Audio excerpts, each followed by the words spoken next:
Alright, welcome to Hulugan Falls. Wow! A very bad weather ang pagpunta namin dito nila paring Toto because it's raining time. And syempre, start up is kailangan muna natin dumaan sa tinatawag na registration. Saan po ba? Okay. So, yun. Isang napakagandang biyahe paring Toto. Very adventure. Yes. So, pumirma ka na ng waiver. Kung ano man ang mangyari sa iyo paring Toto, walang pananagutan si ate. So, yun nga guys. Nandito nga kami ngayon. Louisiana, San Salvador. Yan. Pupunta nga tayo ngayon sa may Hulugan Falls. Yan. Sa Pulagbok po yung So again natin, magkano nga yung babayaran po namin? 40 pesos per head po sa 40 pesos po yung registration. Opo. Then, ano And pa? then, sa parking po, 20 pesos ang motor. Parking ng motor, Opo. 20 pesos. 25 po pala. Nagtaas na pala. Hindi pala. 25 po. Tapos sa apat po ang gulong, bali 50. Kung 4-wheel, 50 pesos. Opo. Pag motor lang, 25. Opo. Pag Okay. po, sa tricycle naman po, pag sakay, 20 pesos per head. 20 pesos naman kung magta-try kami. Then yung pinakang Tour guide. tour guide. Minimum 500. Minimum 500. Nasa sa inyo po pag yung medyo galante kayo. Kung gusto, ate, pag gusto namin halimbawa mag-swimming, magkano nga namin re-rentahan yung mga Po ang isa. life vest 70. Yan. Ang lamig. Ay, sir. Tapos ate, pag nag-trekking tayo, ilang minuto ang trekking natin? Sa direkta pong hulugan. Apo. Almost 30 minutes. Almost 30 minutes. Madulas ba yung daan? Madulas. Ala. Sa ngayon, madulas. Pero pag mainit po naman hindi. Ang bababain po naman. Alam mo na. Alam mo na nangyayari. Alright, so let's get it up. So yun nga, kasama ko itong dalawang mandirigma na ito. So tayo nga ay pupunta sa Hulugan Falls with this kind of weather. Alright, so kasama natin si tour guide yun. Naka-tricycle si tour guide. Expected natin na talagang pupunta tayo sa Hulugan Falls ng basa. Kasi ayon dun sa tour guide natin, araw-araw daw talagang umuulan dito. At ganitong klaseng ulan lang siya. Pero mo pati sa sakyan kumukupi sa lamig, oh. So yun, as official, nandito na nga tayo sa parking area ng lugar na ito. And yun, kasama yun sa binayaran mo sa kanila and everything, no? So anyway, wala tayong choice eh. Dumating tayo rito na ganito yung weather condition niya. So, i-enjoy na lang natin. Hindi ba? Parang to. So, tapos yung helmet dito ilalagay. Ganon. Yan. Tapos dahil medyo maulan, may naka-ready na talaga silang clip, no, para dun sa mga magpapatuyo ng damit. As dito naman yung tindahan. Yan. Tapos yung get up mo nakapandigo, factor ka na dapat. Ihipo po 10 piso. So yun, we decide na lang na sumakay na lang sa tricycle. Yan. At doon na lang magbayad. Siyempre nandito tayo ngayon para subukin ang inyong kakayanan dalawa sa lamig ng panahon na ito. Tama, doggy. Pampu. Si Pampu? Pampu. Si Pampu.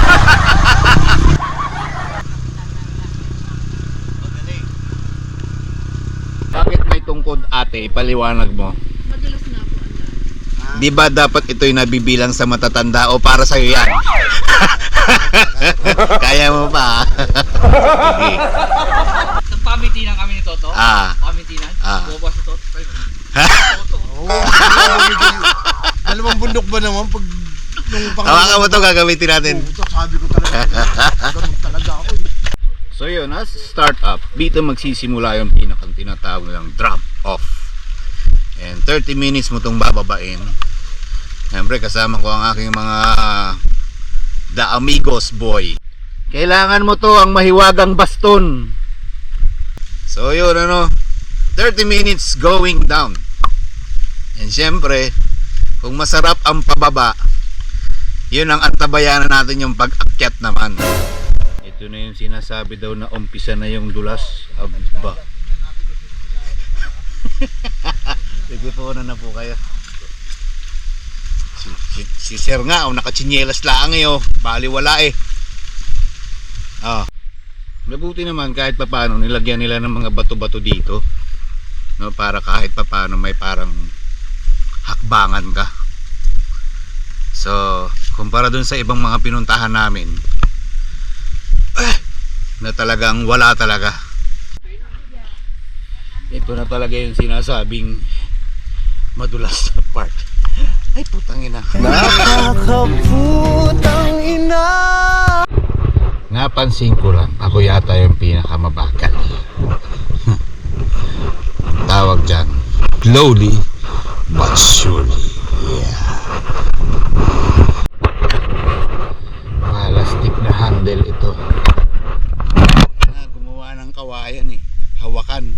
Hindi ka naman makahawak sa alaki. Sa alaki naman ba naman ng kawayan na ito? Ano sabi mo?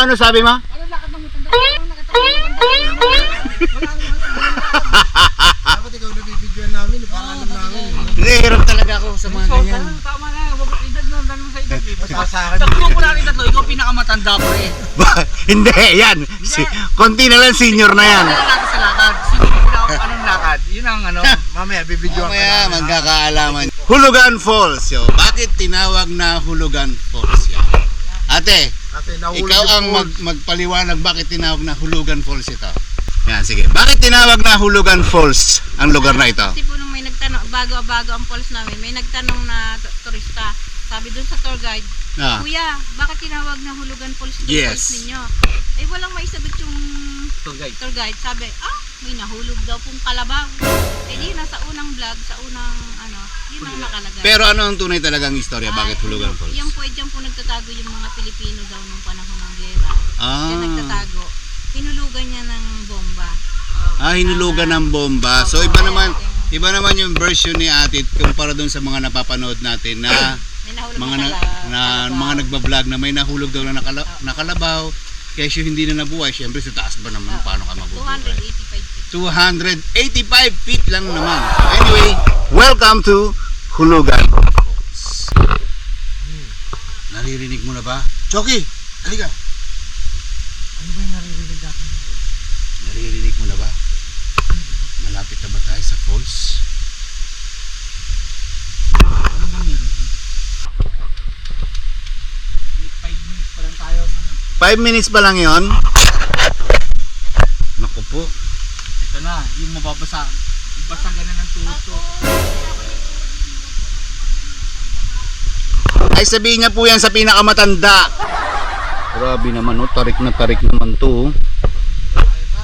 Oo.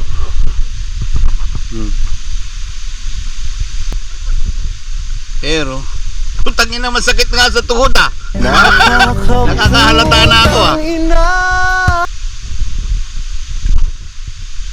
Yung pag masyado kang careless sa nilalakaran mo na to at nawalan ka ng balance, pak, you're dead. So ingat. Madulas, pero uy, putang ina, gumagalaw kong bato. Pwede bang gumapang na lang? Madulas Ayon kay tour guide, marami na rin daw mga celebrities na nagawi dito. And isang reason kung bakit natin masasabing maganda talaga yung nature na to.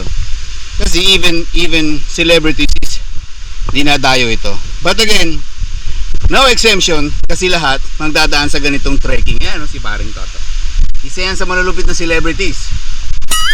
Yan. Cast ng to Wild No, Animal Planet. Sakit na tuhod ko. Yung bababa pa lang yun. Paano yung pag-akyat? Oh my God, finally we are here. Ay, ako lang pala. Nauna na pala sila kanina pa. Ayan ah. Oh my God, look at the falls. Ang ganda-ganda.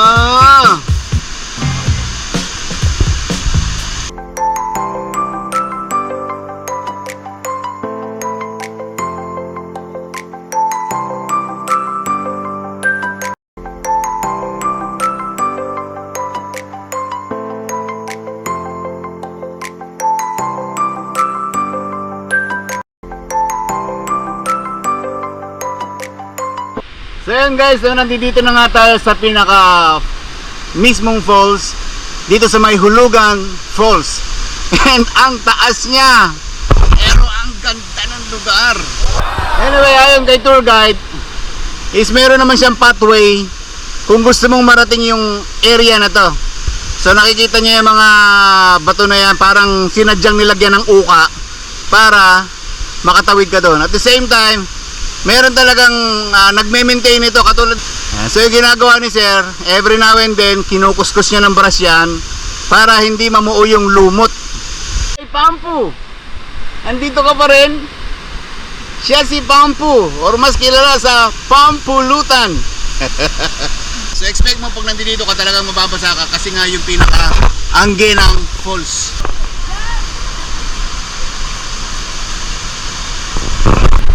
Yan ho ba talaga araw-araw yung ginagawa? Ano lang po, Monday to Friday lang.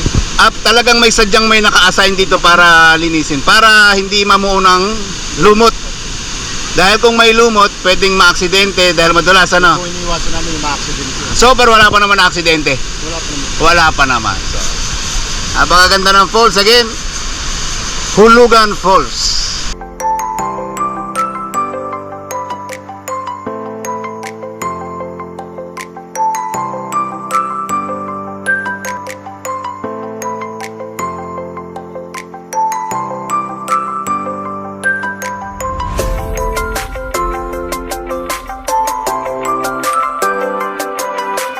So tara, mag-explore tayo dito.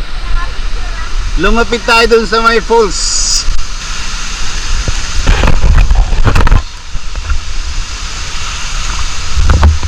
Oh my God. Pero ang presko. May mga guide naman eh, oh. Papakan eh, oh. So may iba nagpa-fan shoot dito. Ito talaga yung pinaka kalimitan ginagawa ng iba. Umakit niya sa bato na yan, background dito. Nice, di ba? So again, always follow the tour guide kasi hindi lahat ng area pwede mong akyatin. May mga piling pwede mo lang akyatan kasi meron nga silang kumbaga ginawa ng parang hagdanan. So from here, yan, lalakad ka rito. Kasi kung dito ka magmumula, parang hindi ideal, baka madulas.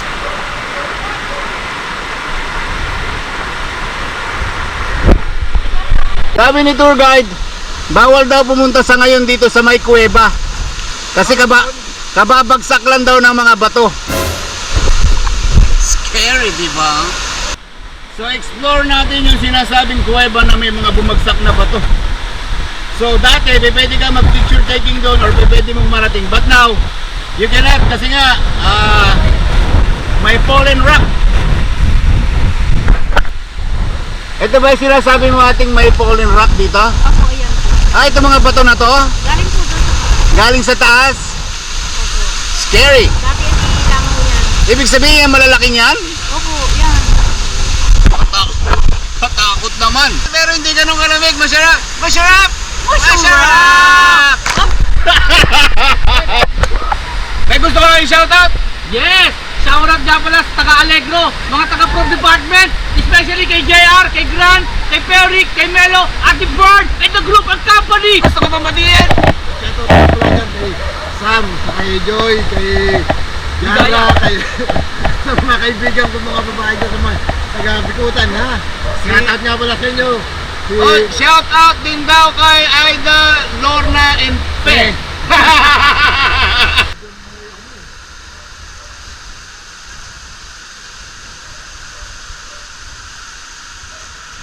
Ano sabi mo, ate?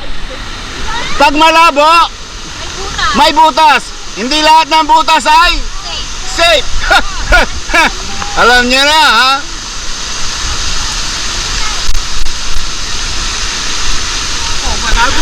Malabo. May butas. Subukan mo. Subukan mo. Malalim. Malalim, uy. Hindi nga, malalim. Oo, ayan o. Basta sabi ni ate, hindi lahat ng butas ay safe. Ito yung the most challenging part, ano? So, aakyat ka dyan, papapicture ka dyan. That's it. Ah, putan lakas, oh. Mga bata lang nakakakyat dito. Tama yun. Mga bata lang. Yung matanda, ganyan lang. Nakakuha ka lang. Reset! Actually talaga, ako yung pinakabata. Meron parang matanda. Tagkinan, tarik naman kasi hindi ko kaya akyatin, oh. Mga bata lang talaga. Try natin umakyat. Ingat, sir.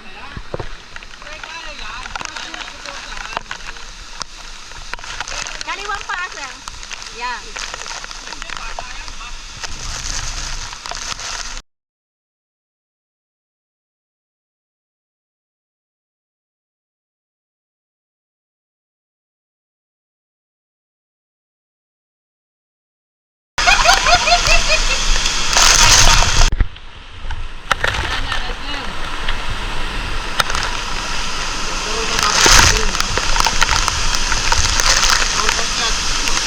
Opo, sir.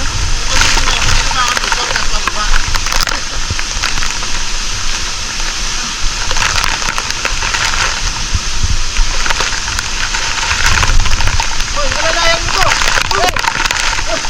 Hey! Hey! Alalayan mo. Banda ka. Ano po?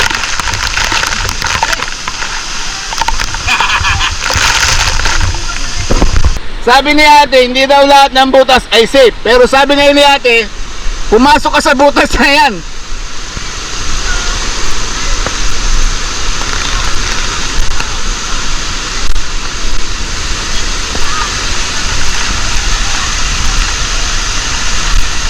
Paano gagawin natin?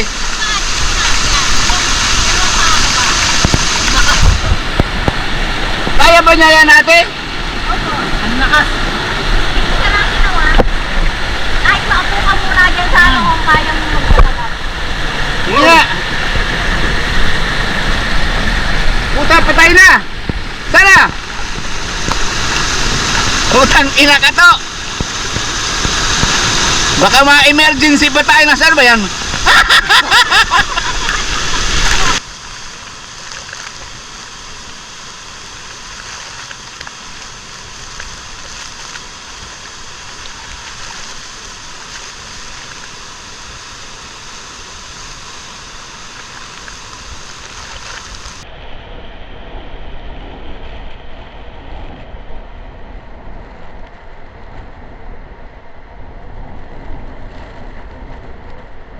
Shout out portion. Okay, shout out nga pala kay Paring Board, Paring Kim, Paring Jobar, Paring dito, OY, Paring Ronald Burona.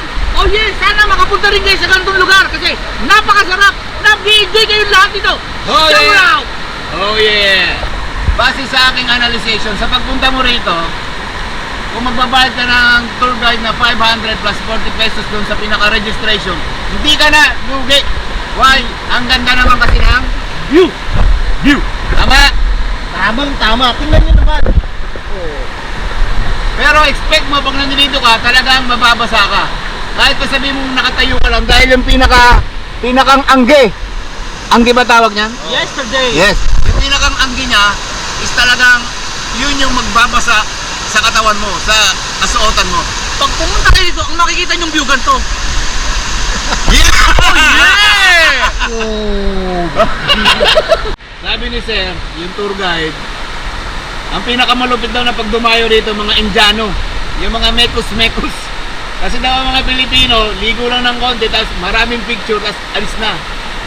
Ang mga mekus-mekus daw dito, hanggat hindi namumuti ang labi, hindi aalis, hanggang maghapon yun. Lugi daw yung tour guide.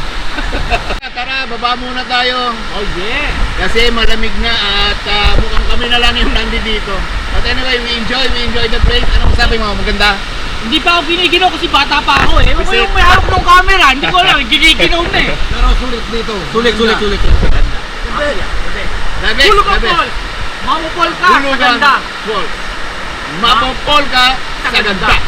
Ito na yung sinasabing kalbaryo. Yan, mutya. Namnamin mo yan ng 45 minutos. Puro paakyat. Pati bayan ng tuhod. Pero kaya ni Teban the Great yan.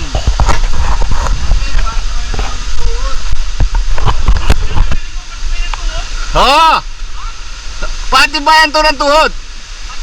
Kaya! Pan-ace! Ang sabi ko, pati bayan ng tuhod, hindi sinabing mabilisan. Hinihingal din. Yeah. Halika. Sabi ko, ang edad, numero lang yan. Numero lang. Bakit ano lang? Hindi na mo nakalabas. Hayop, ang taas. Tanginang yan. Ang tarik na yan ah. Hey! Kaya nyo ba?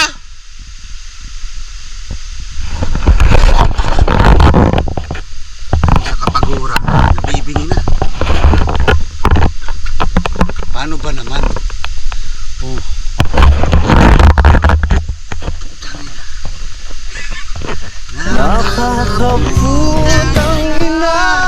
So guys, hindi ko na masyadong papahabayan ang vlog na ito. I hope na nag-enjoy kayo watching this video. Dito yan sa may Hulugan Road!